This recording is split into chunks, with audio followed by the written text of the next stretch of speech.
오늘 저는 흥하고 망하는 이유, 그런 제목입니다.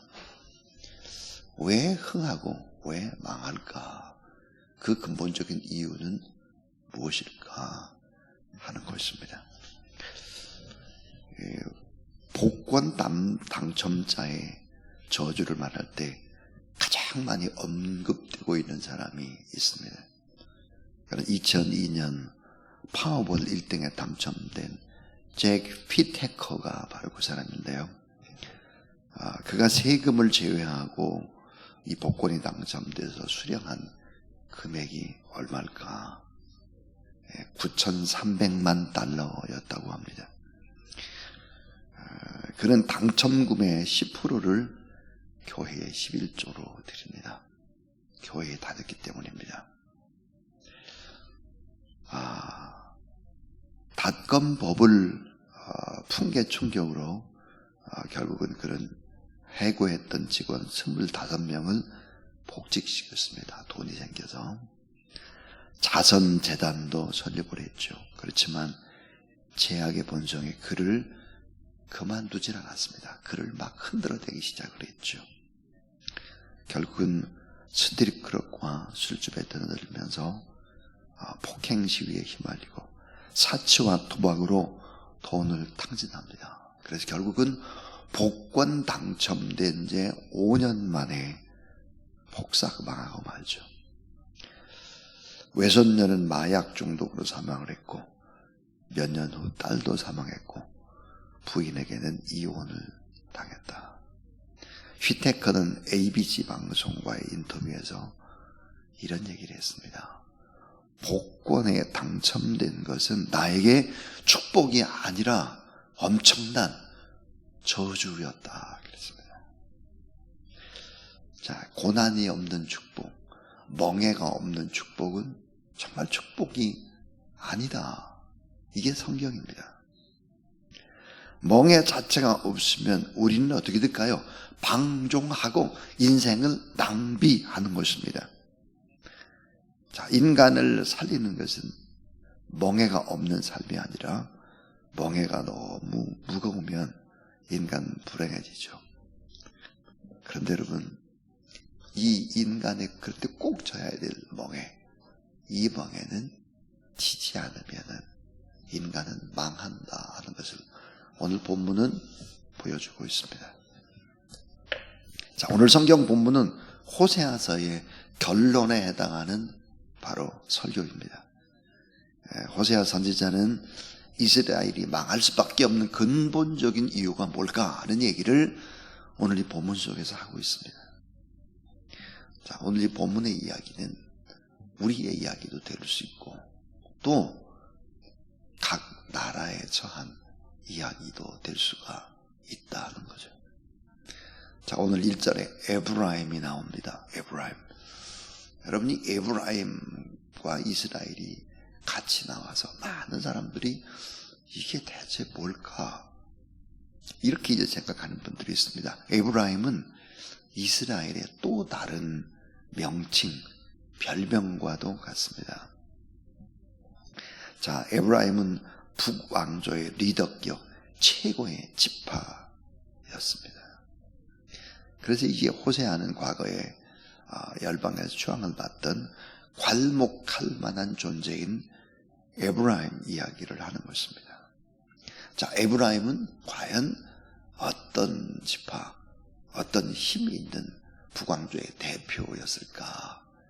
바로 막강한 나라였다. 오늘 1절에 보니까 에브라임 말을 하면 사람들이 떨었다 그랬습니다. 벌벌 떨었습니다. 힘이 있으니까요. 국방도 강하고 경제력도 막강하고 물질적으로는 아주 번영을 해서 세상 사람들이 다 에브라임을 보고 떨었다 그랬습니다. 그랬는데 자, 1절에 보면 이스라엘 중에서 자기를 높이더니 바알로 말미암아 범죄함으로 망했다 그랬습니다. 왜 망할까? 왜? 그 망하는 근본적인 이유는 뭘까? 오늘 이 성경 본문은 네 가지 얘기를 하고 있습니다. 첫 번째입니다. 첫 번째는 하나님과의 근본적 관계가 변질되기 때문이다 그랬습니다. 하나님과의 근본적 관계가 변질되기 때문이다 그랬어요. 오늘 2절에 보니까 우상을 하나 만드는데 그 우상이 뭘까? 송아지 우상입니다. 송아지 우상. 그 2절에 우리말 성경의 그 뒷부분에 보면 이렇게 번역되어 있습니다. 그들이 인간을 희생제사로 드리고 송아지 우상에 입을 맞춘다 그랬습니다. 자, 송아지 우상이라는 게 뭘까? 그것은 바로 이 바알 신앙과 여호와 신앙을 섞어서 송아지 신앙, 송아지를 만들어 가지고 우상을 숭배하는 것입니다. 새로운 혼합 종교를 만든 것입니다. 자, 제사를 드리는 자는 송아지의 입을 맞출 것이다 그랬어요. 그러니까 너무 힘들게 제사 같은 거 하지 말아라. 송아지 입만 한번 맞추면 된다는 거죠. 여러분, 송아지의 특징이 뭘까요? 무슨 짓을 해도 화를 내지 않아요. 무슨 짓을 해도 그냥 송아지한테 입 한번 맞추면 다 끝난다는 겁니다. 골치 아프게 율법을 배울 필요가 없고 율법도 지킬 필요가 없고 절기와 율례와 언약을 꼭 준수할 필요도 없다. 그냥 만든 송아지 우상에다 입 한번 맞추면 끝나는, 하나님과의 기본적인 언약까지 깨뜨려가면서 세상 문화와 시대의 조리를 따라갔다는 것입니다. 그 결과가 어떻게 됐을까? 3절입니다. 3절을 보니까 이러므로 그들은 아침 구름자 같으며 쉬 사라지는 이슬 같으며 타작 마당에서 광풍에 날리는 쭉정이 같으며 굴뚝에서 나가는 연기 같으리라 그랬습니다. 자, 여기 나오는 네 단어를 주목해 보세요. 아침 구름, 아침 구름, 그 다음 이슬, 광풍, 굴뚝의 연기. 이건 다 뭡니까? 쉽게 사라진다는 거예요. 쉽게 사라진다. 결국은 뭐야? 허무하게 된다는 거예요. 세상 풍조를 따라가다 보면 어떻게 될까? 금방 사라진다는 거죠. 그렇게 엄청난 9,300만 달러의 복권에 당첨되는데 5년 만에 끝나요. 쉽게 날아가요. 결과는 뭐예요? 허무한 것입니다. 그러니까 하나님과의 근본적 관계가 변질이 되고 송아지 우상으로 전락을 할 때 이런 엄청난 일들이 벌어진다. 두 번째입니다. 너무 중요한 얘기인데, 하나님과 함께 고난을 통과하지 않았기 때문입니다. 하나님과 함께 고난을 통과해야 되는데 이 고난의 과정을 통과를 자꾸 안 하려고 하는 것입니다. 참된 하나님의 백성에게는 고난보다 소중한 것이 없습니다. 사실은 고난 받아야 되는 거죠. 물론 고난을 원하는 사람은 단 한 사람도 없습니다. 고난 받기 싫어하죠. 고난이 오면 두렵죠.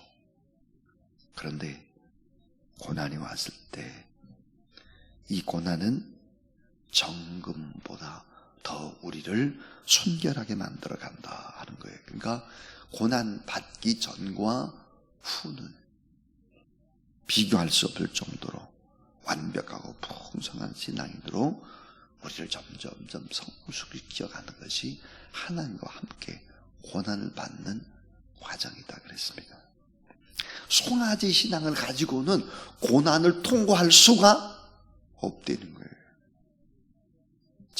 적당히 신앙생활을 해서 절대로 고난을 아름답게 이겨낼 수 없고 정금 같은 사람이 될 수 없고 성숙한 크리스찬이 될 수 없고 향기 나는 그런 주님 닮은 사람이 결코 되는 것이 아니다 하는 것입니다.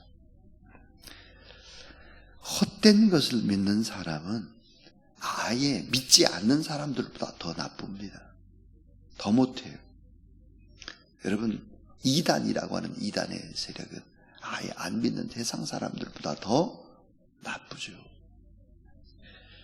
무슨 말일까? 하나님과 함께 고난의 과정을 기도하면서 통과하는 것.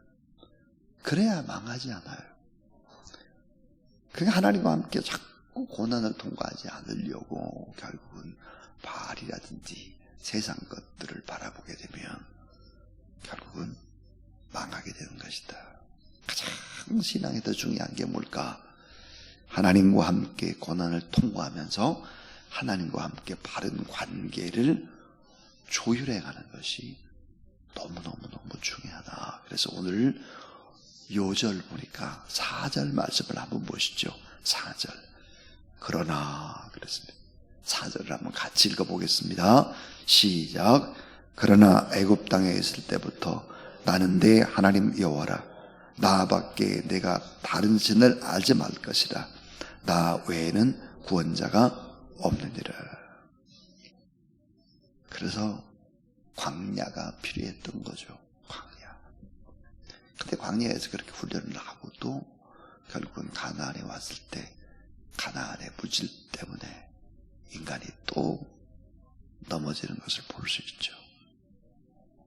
그 세 번째는 왜 망할까? 물질의 부요함 때문에 하나님을 멀리 했기 때문입니다. 자, 하나님께 선택받은 백성, 이 백성들은 누굴까? 하나님 앞에서 나그네처럼 사는 것입니다. 나그네. 자, 광야에 있든지 가나안 땅에 있든지 하나님 앞에서 나그네처럼 사는 거죠. 하나님 아버지, 이 젖과 꿀이 흐르는 가나안 땅이 하나님을 대신할 수는 없습니다. 저는 이 가나안 땅 잃어버려도 좋습니다. 제게는 오직 여호와 하나님 한 분밖에 없습니다.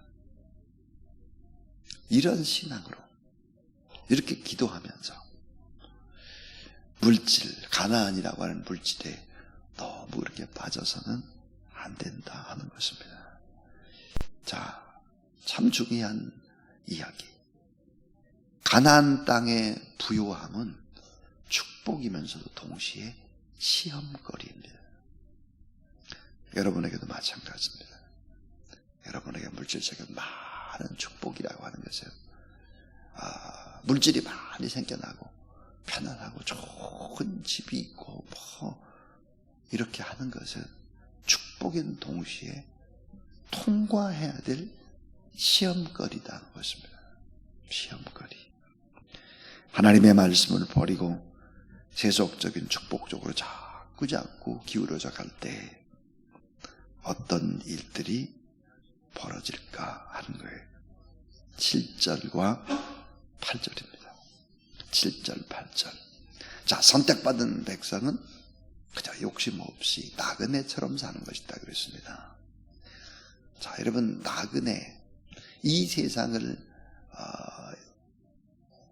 여행하는 여행객들, 나그네에 있어서 가장 무서운 적은 뭘까? 두려운 적.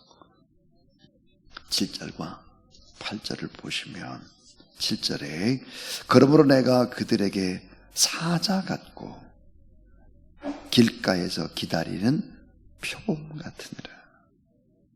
그리고 8절에 보니까 내가 새끼 잃은 곰 같다 그랬습니다. 사자, 표범, 새끼 잃은 곰 다 뭡니까? 나그네에게 가장 무서운 적입니다. 가장 무서운 적. 사자, 표범, 곰이에요. 이게 무슨 얘기를 하고 있는가? 부요함이라고 하는 것은 결국은 축복인 동시에 우리를 아주 위협으로 빠뜨리는 사자가 되고 표범이 되고 새끼 잃은 험한 곰과 같이 이런 것들을 만날 수 있는 것이다 하는 것입니다. 그래서 호세아 13장 9절에 보니까 하나님은 이스라엘을 돕는 유일한 하나님인데 그 하나님을 멀리하면 안 된다는 거예요. 오늘 우리 마찬가지. 자, 9절에 보세요. 이스라엘아, 내가 패망하였나니 이는 너를 도와주는 나를 대적함이다. 그랬습니다. 그리고 10절부터 11절에 보니까 진정한 왕 되신 하나님을 잊어버리고 사람을 바라보기 시작을 했다. 그래서 물질의 부유함 때문에 결국은 하나님을 멀리했다. 이게 패망의 원인이다. 그랬습니다. 마지막 이제 네 번째입니다. 왜 패망을 했나? 늘 강조하는 얘기죠. 회개할 기회를 잃었기 때문입니다. 회개할 기회를 잃어요. 순종할 기회를 잃어버리는 것이죠. 자, 14절은 무슨 얘기를 하고 있을까? 죄가 만삭이 되어서 터질 지경에 이른다 할지라도 회개하면 다시 살 수 있다, 그런 얘기예요. 이게 결국은 이제 우리가 하나님 앞에 회개를 하게 되면 어떤 일들이 벌어질까? 음부의 권세에서도 우리를 속량해 주신다. 우리가 회개하면. 또 사망의 재앙에서도 건져내 주시겠다. 우리가 회개하면. 송명희라고 하는 찬송시인, 이 찬송시인은 회개라는 것을 이렇게 정의했어요. 영적인 배설이다 그랬어요. 영적인 배설이 회개다. 여러분, 사람이 만약에 배설하지 못한다면 어찌 되겠습니까?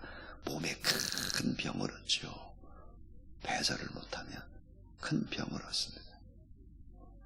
영혼의 배설이 뭘까? 회개하는 것입니다. 만약에 회개하지 않으면 영혼이 병이 되는 것입니다. 더러운 죄를 가슴에 품고 살아가는 것, 회개하지 않는 것은 뭐예요? 신앙이 깊은 병이 들어가는 것이죠. 병. 신앙이 깊은 병이 뭡니까? 하나님 앞에 감사가 없어요. 원망하고 비판하고 불평하고 하나님의 은혜가 뭔지를 자꾸 잊어버리고 살아요. 결국은 이 네 가지 때문에 이스라엘은 어떻게 됐을까 하는 거예요. 자, 네 가지. 하나님과 근본적인 관계가 변질돼요. 송아지 신앙. 하나님과 함께 고난을 통과하지 않아요.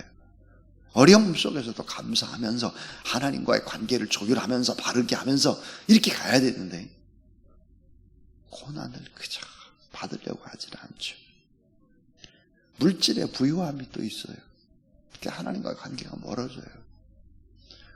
돈을 많이 벌는 사람이 교만해지죠. 하나님과 관계 멀어지죠. 사업이 잘 풀려나갈 때 신앙이 좋은 사람 봤어요? 없어요. 회개할 기회를 잃어버렸어요. 이런 네 가지 때문에 어떤 일들이 벌어졌을까 하는 거예요. 그것은 바로 아수르가 침공을 하게 되고 결국 이스라엘은 망하게 되는 것을 어떻게 표현을 하고 있나? 16절입니다. 16절. 자, 16절에 보면 사마리아가 그들의 하나님을 배반하였으므로 형벌을 당하여 칼에 엎드려질 것이요 그 어린아이는 부서뜨려지며 아이벤 여인은 배가 갈라지리라 그랬습니다. 참 놀라운 안타까운 일들이 이제 벌어지기 시작을 하죠. 오늘 성경 말씀에 보니까 결국은 동풍이 불 것이다. 동쪽에서 큰 바람이 불 것이다. 이런 표현이 뭘까? 아수르가 침공을 하게 될 것이다. 그 말이. 오늘 우리는 이제 결론으로 이런 꼭 잊지 말아야 될 것. 말씀에 헌신하자 하는 거예요. 말씀을 붙잡고 말씀 그 앞에 우리가 헌신하면서 살아갈 때 어떤 일들이 벌어질까? 하나님의 지키심입니다. 하나님 우리를 지켜주세요. 하나님의 공급하심이, 하나님의 사랑과 하나님의 축복, 이런 것들 다 약속하고 있습니다. 한 나라가 패망하는 이유, 망하는 이유, 한 개인, 이제 가정이 패망하는 이유, 다 공식이 똑같습니다. 이 공식. 오늘도 망하는 것이 아니라 흥하는, 더 잘 되는 여러분 되기를 주의 이름으로 축원합니다. 383장입니다. 383장.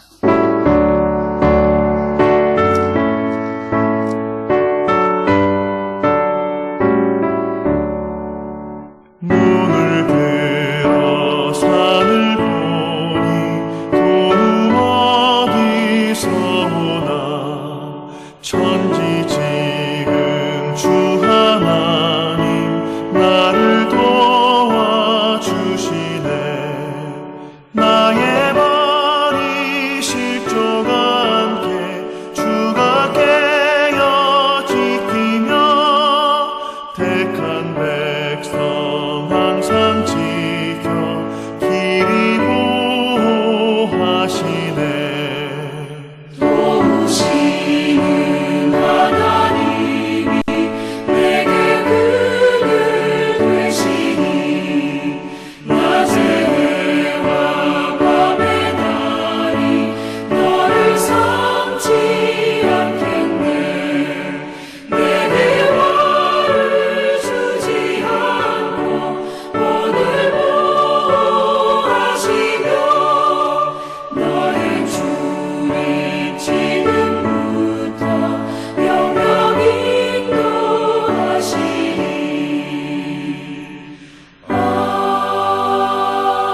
아멘.